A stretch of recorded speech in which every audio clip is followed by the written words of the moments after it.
All right. Hi, everyone. My name is Mark LeBlanc. I'm based out of Minneapolis. I happen to be the chairman of Indie Books International. Welcome to this edition or episode of our Marketing with a Book, not the marketing a book, but marketing with a book video podcast. And I'll be your host here today. I've got an amazing guest to interview, but first and foremost, just a teeny weeny bit about Indie Books. We've been in business now for approximately 7 years, and we eat, sleep, drink, and breathe writing the right book. We hear so much about you should write a book, but that's not what we think. We think that it's more important to write the right book, and that somewhat contrarian, while we want you to market and sell your book, it's more about what your book leads to. If your book can be a gateway tool to doing more consulting work, more coaching assignments, more training engagements, and more keynote speeches, that is where we want you to go with your book. So thank you so much for joining us today. And as we often do, we will do a little author roll call where you get a chance to shine a light on your book for a moment, your name and where you're from, and hold up your book if you have it, or just share a bit about what your upcoming book is, and I will go first. My name is Mark LeBlanc. I'm out of Minneapolis, Minnesota, and currently working on co-authoring a book with Scott Love and Henry DeVries called Rainmaker Confidential. Chris, why don't you take it away, and then Diane. Super. Thank you very much, Mark. My name is Christopher Hodges. I live in Denver, Colorado. My book is conveniently floating over my shoulder, Noble Automation Now. And that's all about transforming, innovating, and motivating people, which is combining the technologies of automation together for the betterment of all stakeholders. Thank you. Thank you, Chris. Allison, and then John. Hi, Allison Tabor, and my book is Work Your Assets Off, Stop Working So Hard in Business and in Life. And I was excited that actually not only was Henry at my book launch in Oakland pre-COVID, so was Diane. So it's good to see some familiar friends and faces out here. So I'm in the San Francisco Bay Area, and thanks for the opportunity to say hello. Nice to see you again. Thank you. John, and then Diane. Hi, everyone. I'm John Lockhorst. I am also from Minneapolis, Minnesota, and my book is Mission Critical Leadership. Great. Thank you. Diane? Hello, everyone. My name is Diane Ployce. I'm in the San Francisco Bay Area as well. The book that is in progress is Questions You Need to Ask Before You Buy a Franchise. Thank you, Diane. I think we got everyone here for today. It is my distinct honor to introduce to you our guest, Darren LaCroix.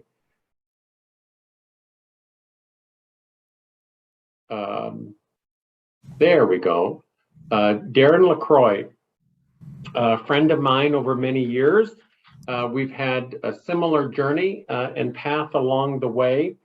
But Darren would describe himself as a real life underdog. And I don't feel so bad now because I bombed in my first paid professional speech.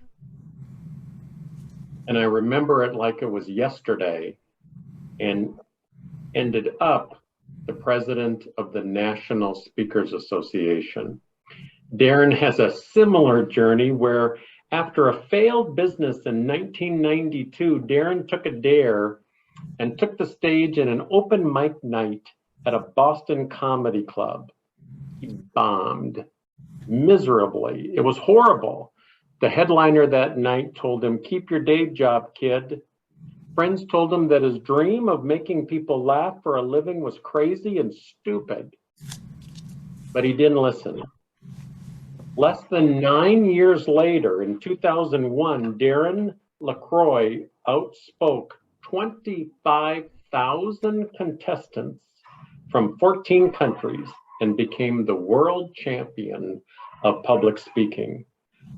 Ironically, with a very funny speech. Some said it was one of the best speeches in the history of the contest. World champion. Darren is currently the only speaker in the world who is a CSP, a certified speaking professional, a designation from the National Speakers Association, an AS, accredited speaker, and a world champion of public speaking. In spite of this, Darren always reminds people the letters after your name are not as important as the professional that you become in the process and on your journey. Darren, thank you for joining us and welcome. Hey, thanks for having me. By the way, I wish I had that franchise book, questions to ask beforehand, because that was my business failure, was a franchise, a Subway sandwich shop, which at the time had a 98% success rate back in 1990. 5,000 stores, 98% success rate. I had to screw up really bad to be in the 2%, but here I am. Woo! I think that's the reason you invest in a franchise, is guaranteed success, is it not? Yes. That is why. That's the only reason the bank gave me money, because I had that success system and I was right out of college. Darren, let me ask you a question, and I'm guessing you may never have been asked this question before, but when you came off that stage in the Boston Comedy Club, as you were walking off stage, how did you feel did you realize you had bombed? Oh, definitely not. I didn't bomb. In my mind, if you polled anybody else in the audience. So real quick setup to understand what I was thinking as I walked off. I brought 23 of my friends. I told them, because I was a mama's boy. I chickened out of everything in my life. So I brought my friends and I said, you make sure I go up. I'm going up tonight. I don't care if I cry or whine. I am not going through this again. So make sure I go up. And I was so nervous that what I was saying and what I was doing with my body was not in sync at all. And I had this one joke that I said this, I was talking about the first liquid fuel rocket launch in history in my hometown. But when I was describing it, it had only gone 41 feet high. But I described it, and I said the rocket took off and it went vertically. But I did horizontal with my arm. Thank you for getting that. I appreciate that, Diane. She got it right away. And at the instant, I realized I messed up. And I just said, shoot. That's not the actual word I used, but I said, and everybody laughed. And I was like, what happened? Wait a minute. And as I walked off the stage, that was the only laugh that I got. And one of the other comedians was consoling me, puts his arm around me. He goes, don't worry, man, it's just your first time. And I remember thinking, just my first time, did you see what I did? I got a laugh. No one told me I could do this. I'm in. And I signed up for every class that I could. I got every mentor that I could. I read every book that I could. And I just said, I don't care how long it takes. I am going to figure this out, because that was magical. And no one told me I could do this. It was kind of like an instant drug, only it was good. And I just, I looked at it. I'm like, a professional sports player, best career, best in the business is like 5 or 6 years. I'm like, George Burns is 100. I got like 80 years to figure this out. Thank you, Darren. Speaking of mentors, we know that no one accomplishes anything great alone. Can you share a bit about the mentors in your life and maybe a pearl or two of what they have shared with you along the way? Yeah, 2 come to mind instantly, and the best thing I knew. So in Subway, I had a ego. I thought I knew, even because I went to 4 years of business school. So I knew in comedy that I didn't know. So I was open. I was a sponge. I was eager. And every headliner that I talked to, every teacher that I had who was an active headliner in the Boston comedy scene in the 90s, they told me this one thing: never turn down stage time. stage time, stage time, stage time. And they said, any day that you don't get on stage is a day that you don't grow. And I thought, what? I thought I have to be good. They said, no, you have to go up to get good.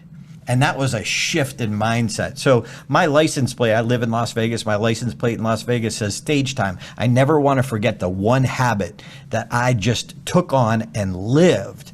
And I remember my high school buddies didn't make, they used to make fun of me because they would see I would drive from Boston to Portland, Maine to go on stage for 5 minutes for free and then go home and go to my day job the next morning. And they said, Darren, you're stupid. And now, fast forward to today, pre-COVID, I get to fly all over the world and do what I love to do for a living. Now my same high school buddies look at me and they say, I'm lucky. Apparently you can go from stupid to lucky. If someone's ever said you're stupid, keep going, you're on the right path. But they didn't get it. They didn't understand in that area, this is most important. So that's how I found Toastmasters is at the beginning, when you're horrible, no one wants to give you stage time. I don't blame them. So in Boston, there's 100 wannabe comedians vying for 4 different nights at 4 different clubs. And that's the only time you even can think of getting on stage. And so when I came across Toastmasters, I was sitting at my desk. I had a day job at the time. I worked for Bose Corporation, and they had a Toastmasters club. And I got this newsletter came across my desk. I'm like, Toastmasters, what's that? I start reading. I'm like, hey, wait a minute. Here's a place I could get stage time during the day. Comedy clubs are only open at night. I could fail twice a day. Woohoo! And so I walked into my very first Toastmasters club and I noticed, keep in mind, my only experience at that time was at a comedy club. And I'm a shy, quiet kid who had no business being on stage. So I walk into this Toastmasters club and I noticed something night and day difference. These people were warm, encouraging, and sober. So I immediately joined 4 Toastmaster clubs because I wanted to double my failure rate. And it's because of that commitment that eventually you catch on. So just like the new book that you guys are working on for me, 17 Minutes to Your Dream, it's about getting 17 minutes of experience at least every single day, making mistakes, getting that experience, because experience is the best teacher. And so that was number 1. And then number 2 was when my ego did start getting in my way, when I thought I was a good speaker. And I was working on my world championship speech, the biggest speech in my life. And my coach, Mark Brown, who I believe you guys know, I know Henry knows him. Mark Brown, who was a 95 world champion, I drove 2.5 hours to New York to work with him. And I handed him the first version of my speech, the greatest speech in the history of Toastmasters. And I swear, as I handed it to Mark, it was like choirs of angels. And when Mark took the speech, if you don't know Mark, he stands about 6'2". He's a native of Jamaica. And he's got this beautiful booming laugh, like the guy from the old 7-Up commercial.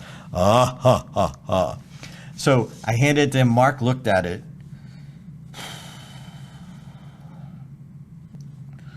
Oh, Darren, we have some work to do. What? I did everything you told me to do. And I wrote the greatest speech that I could write from the level I was at. But you don't know what you don't know. And I realized my ego was in my way. I was a good speaker. I was not world class. And here I am getting feedback from someone who is world class, and I'm arguing with him. And so in that moment, I realized if you're not coachable, there is no cure. Mark? If you're not coachable, there is no cure. What a great line. I want to circle back to something that you said, because I want to make sure that I understood it or heard it correctly. Did you say that you joined not 1, but 4 Toastmaster clubs at the same time? Mm-hmm. Yep, they were different days of the week. So I could go to a breakfast club on a Tuesday and another club on a Monday, and then a club on Thursday and a club at Bose on Friday. So every week I just got 4 more stage times than I had before. And I would be the guy at the club if somebody didn't show up. Anyone want to volunteer? I'm like, yes. I didn't want to hog the stage, but I was smart enough to listen to my mentors and take what they said literally. Any day you don't get on stage is a day that you don't grow. So if I get on stage twice in a day, I would grow twice as fast. I like that because I got a long way to go. So yes, I joined 4 clubs and I took every amount of stage time I could. I've always admired you and respected you, but now I think you are my hero. When Henry and I started Indie Books International, we started it with a simple outlook on what we call the showcase strategy. And the showcase strategy is speaking for no fee in a target rich environment. And it's hard to understand why more people will not adopt and adapt the showcase strategy to get that sense of stage time. And I think it's easier today than ever. I think it's one of the gifts of COVID that we can create a showcase strategy virtually. We can create stage time on our own from across the lens. When I in the day pre-COVID, in the spring and the fall, I get to invited to Toastmasters conferences to headline for free around the world. And I used to, every weekend, I would go to a conference. Now I can be in 3 different countries in 2 days. And so it's a blessing if we look at it that way, you know. I've built my little empire, which I think is a bit of an oxymoron. But on the premise or the understanding that where 2 or 3 are gathered in the name of growing their business, by God, I want to be there. And I've implemented the showcase strategy now almost 28 years, month in and month out. Darren, when you look back at that kid who walked off the stage, if you had a piece of advice for him today, what would it be? In 92 or in 2001? In 92. In fact, let's take both moments. Let's start with 92 and then fast forward to 2001. Well, in 92, I had that right mindset. Everyone else looked at all the times that didn't work, you know, and I looked at that 5 minutes of time. I had one thing that worked. It was by accident. And my philosophy was, if I can get rid of everything else that didn't work and figure out how to reproduce the one thing that did, I could do this. So all I would do is say, dude, hold that thought. Don't ever let go of it, which of course my ego got in the way and eventually I did. But I walked off stage. Now I can see it with the best strategy ever. I didn't care how long it took. No one told me I could do this. I'll figure it out. You know, that and a lot of prayer and a lot of bowling alleys. Oh, I have to show you this. So everyone has a naysayer. And my brother was my naysayer. I love him. He loves me. But he told me no one will ever pay you $1 to do stand-up comedy, to try and make people laugh. And so early in my career, when I was just creeping past those open mic nights, and I was doing a bowling alley in West Springfield, like an hour and a half away, and they would give you $25 for gas. So you technically weren't getting paid, but they were reimbursing the gas. And so when they handed me the 20 and the 5, I walked right over to the bar and I said, change this 5. And the first dollar that he handed me is right here. I have a comedy tragedy mask, and this is an image in my book, Henry. I took the $1 bill, and this was always on my wall, and in my mind, that was like the naysayer's mouth, and I stuffed it in his mouth, and it's still in my office today. Bam. Oh, that's great. What about after you won the world championship? After I won the world championship, I think I would almost take the same mindset, and I would remind myself, don't take this for granted. Don't take any stage for granted. But the night before the world championship, Mark, my coach, saw my ego starting to grow right in front of his eyes, because I was one of 9 finalists out of 25,000 contestants. So the speech contest is in front of 2,000 people. I had never been in front of that many people, but I was like doing the math. This was before I lived in Vegas, and I was like, my odds are pretty good here, actually. I had a great coach. I prayed my butt off, and he could see my ego was growing, and I started to turn into that little creature from Lord of the Rings, precious, precious. And I started lusting the trophy, and he pulled me aside. He saw it, and with his wisdom, he gently and kindly said, Darren, tomorrow morning, you have the privilege of 2,000 lives. What are you going to do with that?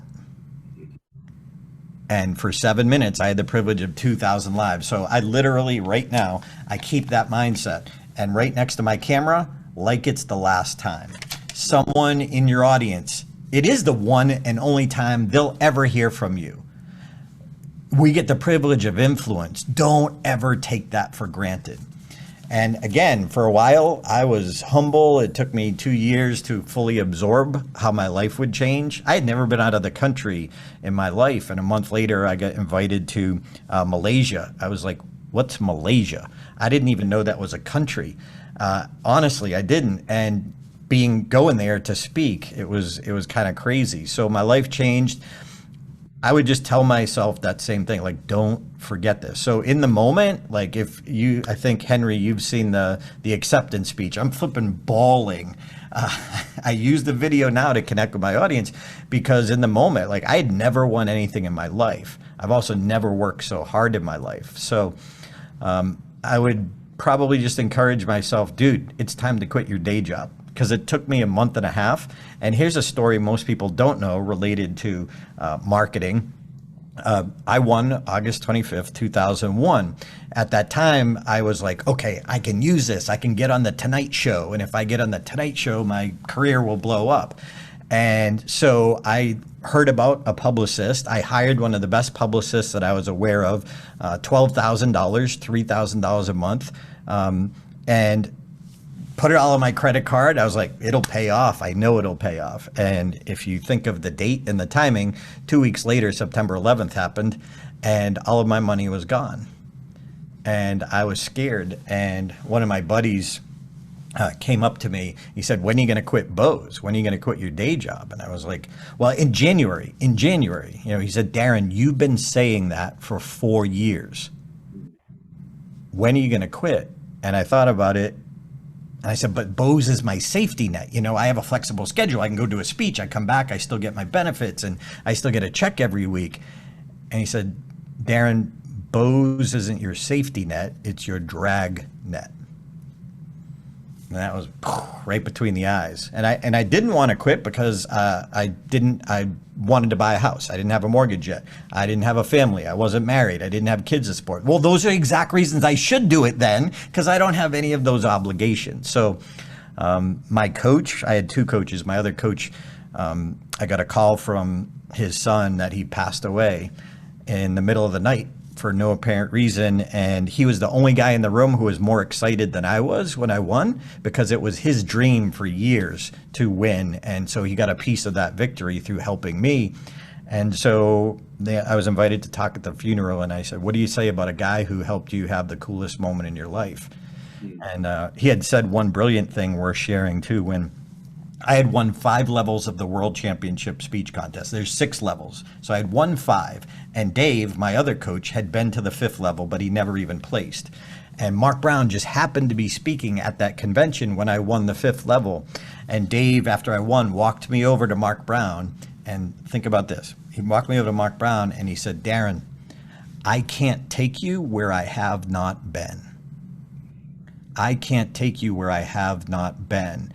And so he had never been to the big dance. He didn't know what it was like, and Mark had. So he kind of handed me over to Mark, and what a beautiful, generous gesture, because he could have kept me all to himself and he could have got all the glory instead of Mark. But anyway, it's just, I love that idea.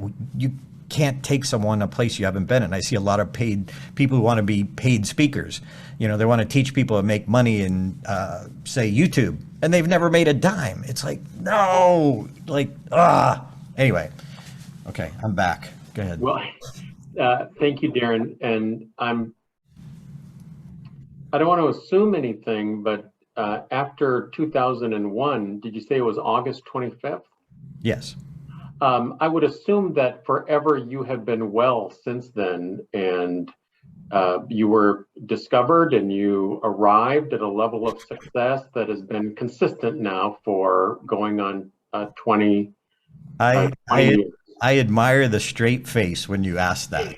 That is talent. That's talent right there. Gold, Jerry, gold. No, when I walked out the door at Bose a month later, I didn't even give a 2 week notice. I gave a 24-hour notice. I'm like, I'm done. I'm leaving. Like they don't, it was a telemarketing department. They had plenty of other people. It wasn't going to put them in any bad situation. When I walked out the door, one of my buddies said, "What can we do to help?" I said, "Save me a place at the dinner table, because I don't know if I'm going to make enough to eat." But I gave myself 1 year. And I looked at what I did have. I took inventory of what do I have. And at that time, I had a 4 CD set, Learn How the Pros Make Them Laugh, and a self-published book, Laugh and Get Rich. And I said, you know what? I just got all these invitations to speak anywhere and everywhere for Toastmasters around the world. I'll turn these free speeches into some kind of income. And then, Mark, do you know Rick Siegel? I do. So Rick was one of my mentors back in the day in NSA New England, and he pulled me aside. He said, "Darren, you won the world championship. You need to create a product about how to be a better speaker." And I was like, the world does not need another horrible presentation skills speaker, because I had seen many of them. So I refused, and he would not stop. He would not stop. And so finally, I created a set because I liked creating audio programs. So back in the day, I think it was cassette.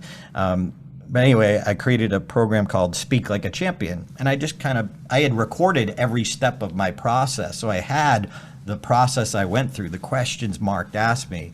And so I documented it, put it into a 4 CD set, Speak Like a Champion, and it instantly became my #1 revenue stream. I'm like, oh, they want what? Oh, I get it now. And so I kind of reevaluated my what product really meant. It wasn't a product. It was what's the problem that I can help them solve, And like you said, Mark, it's not having the book. Your philosophy is the right book. And so I had the right book for the right market, and that was a huge aha. And what do you have that other people want? What problem can you help solve? So I started back of the room selling before back of the room selling was legal in the NSA, National Speakers Association world. And Mark, I don't think you know this, but the year I had a lot of CSPs, which is called a certified speaking professional. I had a lot of CSPs come to me learning they wanted to make money in the back of the room with CDs and DVDs and what I was doing. And I was like, wait a minute, something's wrong with the system when CSPs come to me, but back of the room sales don't count in the CSP world. So, and then I was like, stop whining, Darren, suck it up, buttercup. And I wrote a letter to the board, and they ended up changing the rules. Now, I don't know, I can't say it was because of my letter, but the timing was then. And so I got my CSP because I wrote the letter saying, hey, I have to be good or they won't buy in the back of the room. That should count. Anyway, back to you. You mentioned something, and I guess I just want to say, don't get me started on the CSP, but because I was a late bloomer in the CSP department, and took a lot of bullets over the course of time for not having my for not having my CSP. But the truth was, you cannot get it if you only meet 7/8 of the criteria.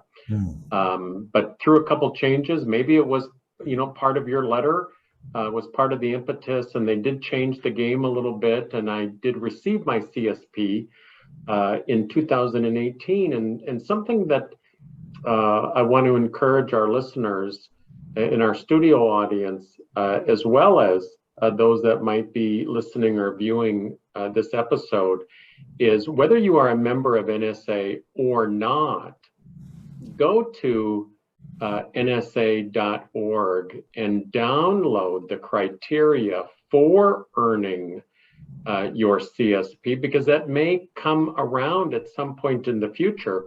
But to your introduction, it's the person you become or the professional that you become along the way.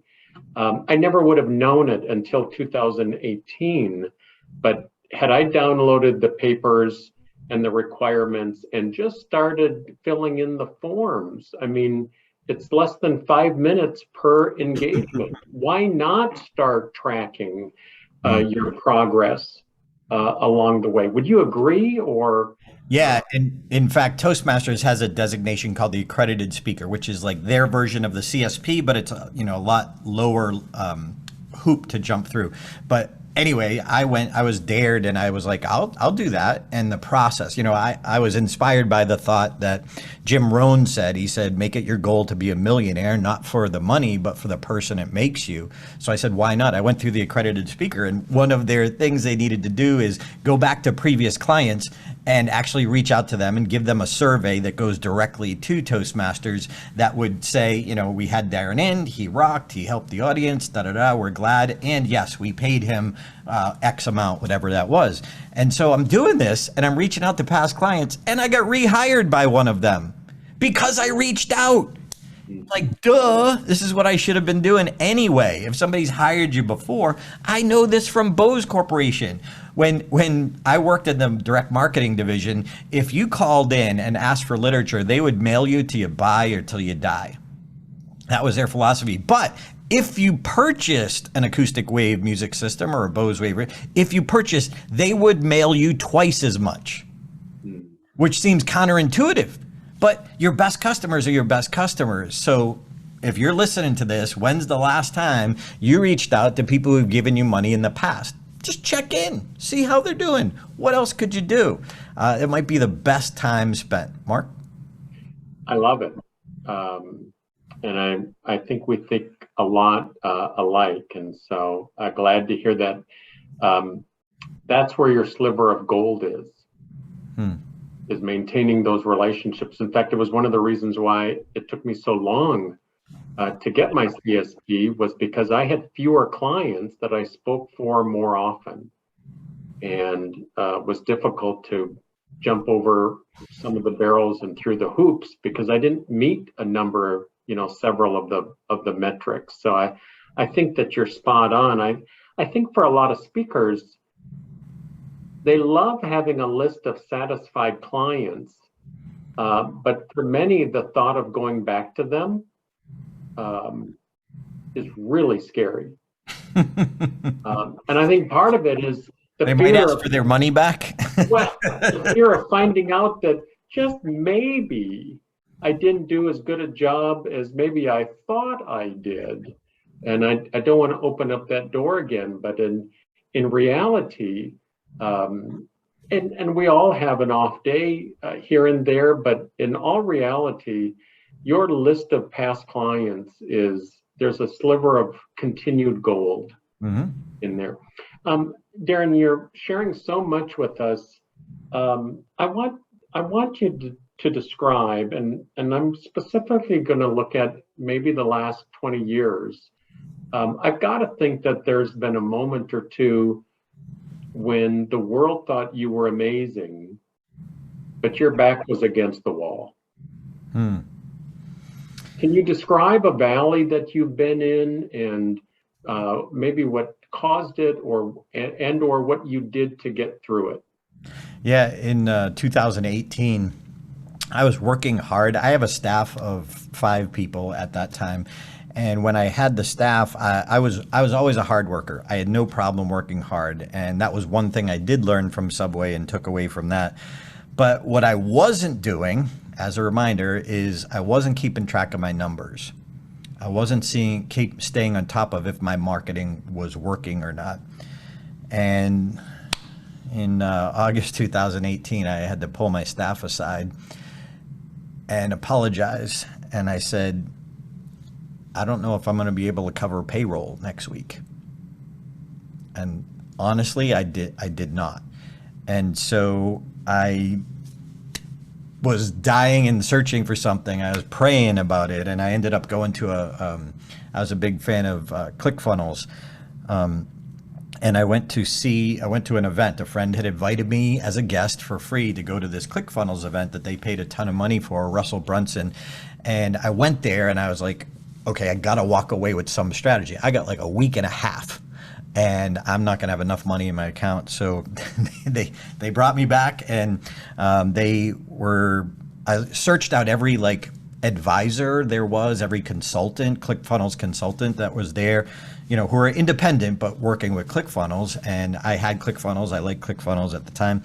And I just asked, and there were 2 or 3 who offered a discovery call. And I told them, look, I get what a discovery call is. It's your opportunity to help somebody and then pitch them to spend money. Here's where I'm at. And I can't pay you anything.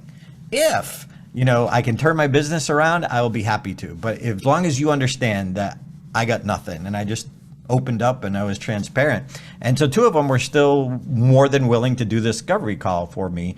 And one of them, you know, asked about webinars. Have you ever done webinars before? I was like, yeah, those don't work. And they said, did you do it Russell's way?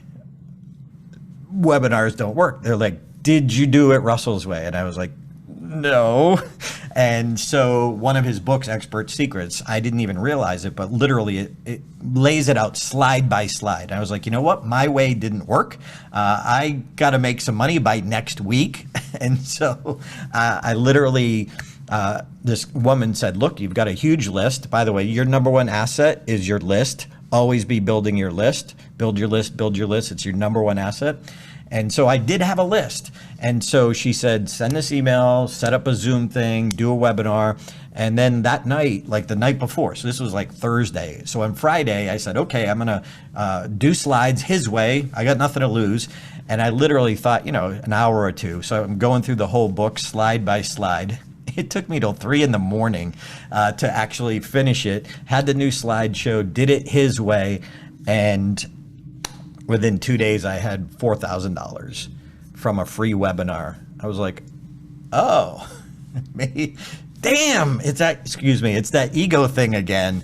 But when I did it his way, it worked, and I've been doing them since 2018 his way. I still tweak it slightly for my style, but at the same time, you know, he taught me you don't teach in a webinar. You give them the what, you don't give them the how. So they walk away having more clarity. But anyway, so long story short is it saved my business. And even though I was working hard, I had my head in the sand and I wasn't keeping an eye on the numbers. Wow. What was the title of that book? Expert Secrets by Russell Brunson. Okay. And he calls it the perfect webinar. As you, I'm gonna ask you a separate question about your upcoming book. As you look to this period of COVID, and certainly it's been a challenging time for many. There have been some, I think, some real gifts of COVID. Not losing sight of, I think compassion needs to be our next best practice. But as you look to the future, what are you most excited about?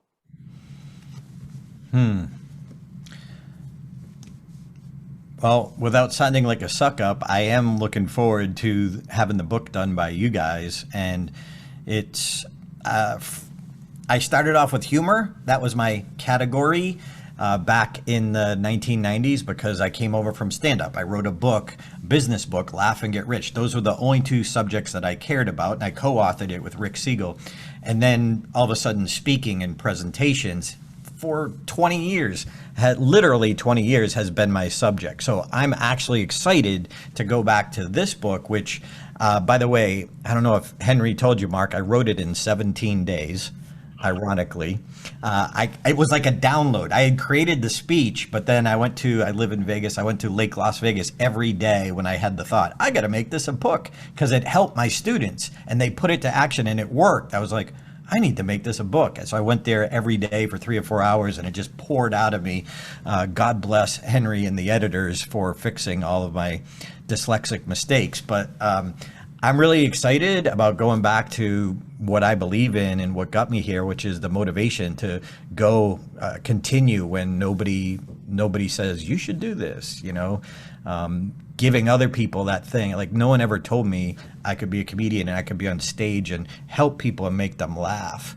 And so I want that for other people. When I was 8 years old, Mark, you don't know this story, but when I was 8 years old, I was my Polish family, so I'm half French, half Polish. My Polish Catholic family, they got together every holiday. I had these two aunts that would laugh like in harmony, woof, woof, and you can't not laugh. And my brother and cousin were like class clowns. They had everybody laughing. They were recapping Steve Martin Saturday Night Live skits. And I was about 8 years old. I'm sitting there at the kids' table, the rickety card table, and they had everybody laughing.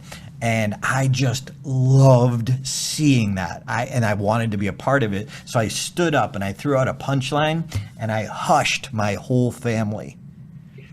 And I slid back into my seat and I said, I will never, ever try to be funny again.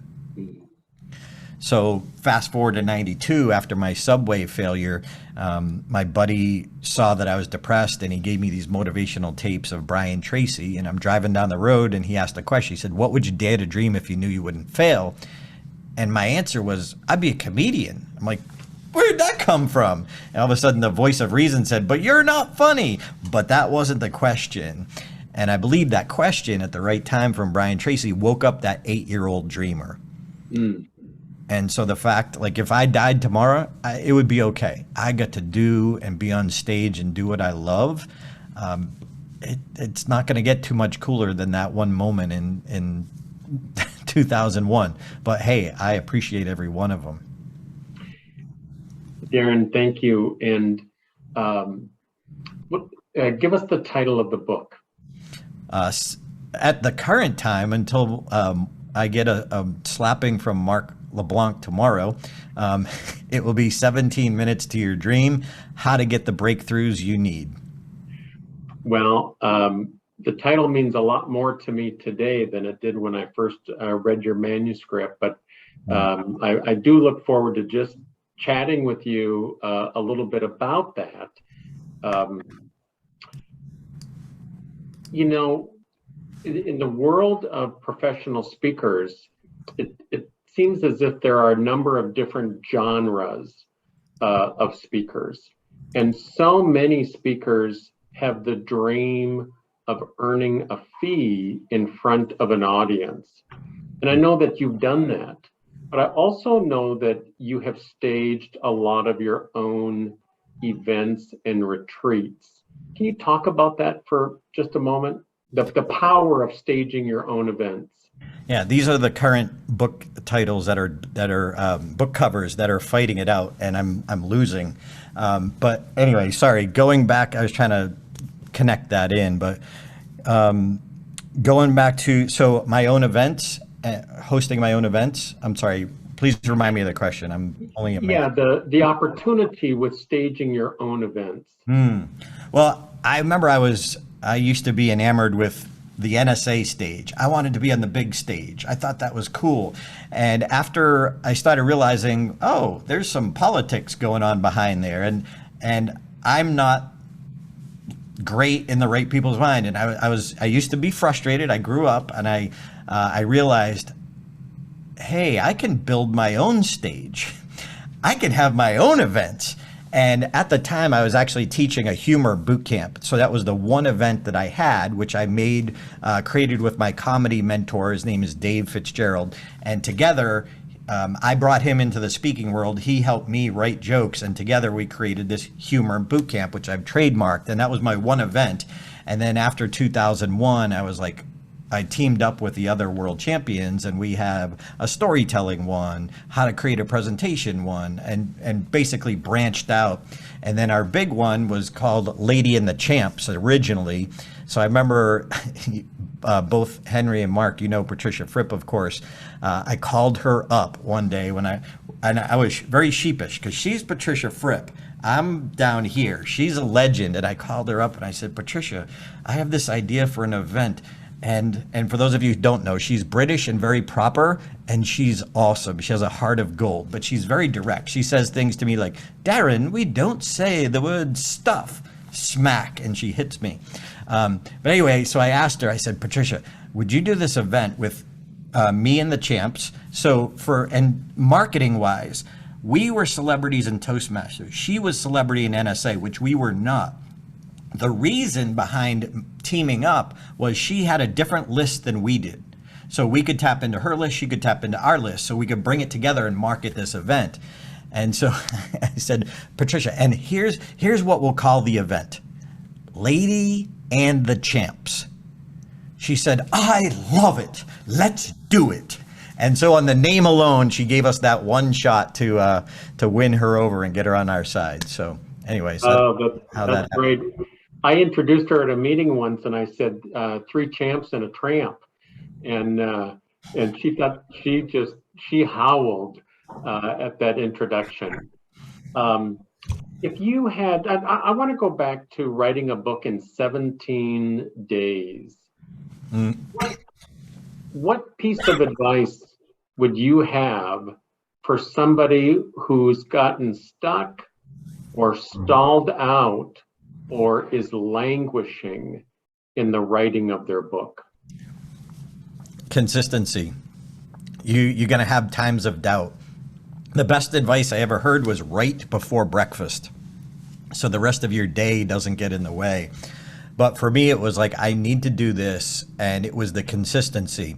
So even if you have days where you sit in your front of your computer, you do nothing else, the TV's not on, there's no distractions, and even if you just think or do research, if you're doing research, you might come up with an article or find a statement or find an idea that will catapult you through this block.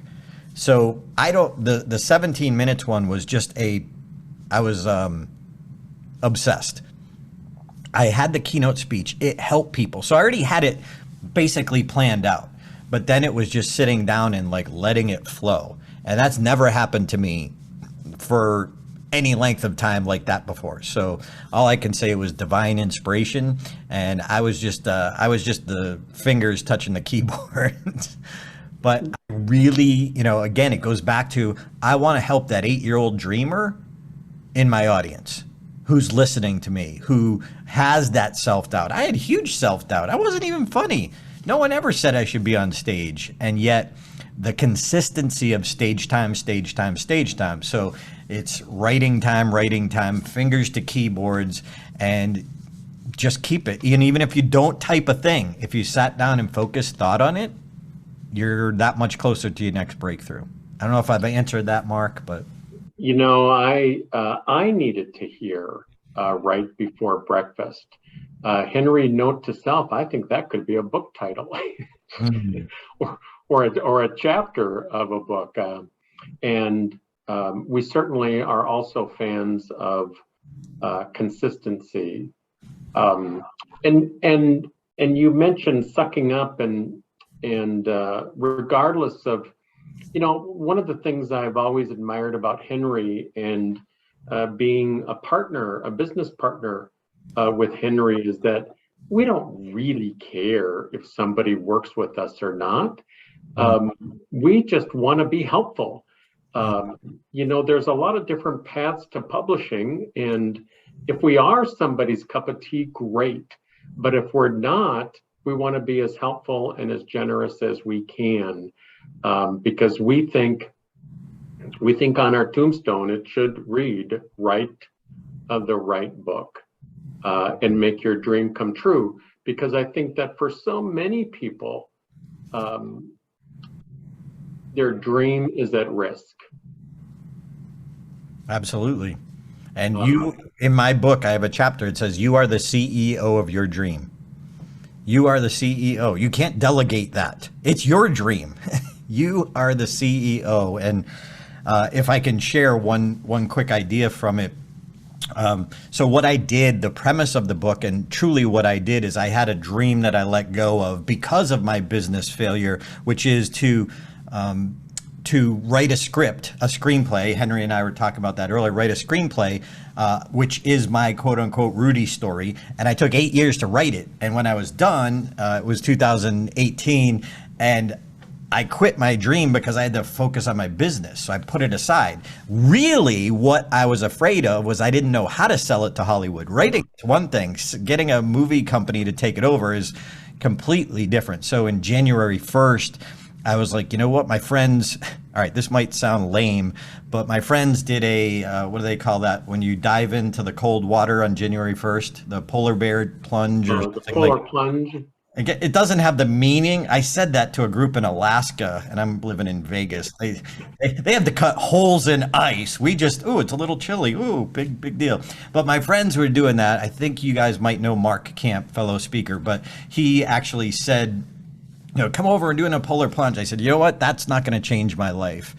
And I said, but what would is if I dive back into my dream, if I go all in. So on January 1st, I started doing the 17 minutes to your dream, which is literally taking my phone, turning on a timer, and doing at least 17 minutes. And then I have an accountability buddy. If I do 18, if my goal is to do an hour or two, but if I committed to an hour or two, there'd be days I wouldn't do anything. But if it's just 17 minutes, even on a bad, busy day, I can do that. And I still have once in a while, I call it a hiccup day, where nothing happens, but okay, just keep going. It was a hiccup. Shut up, move on. So I do that every day. And so on January 18th, so I track it because I'm a numbers geek. I've tracked, and I'll mark if you want to see it tomorrow, every minute that I've ever done since January 1st.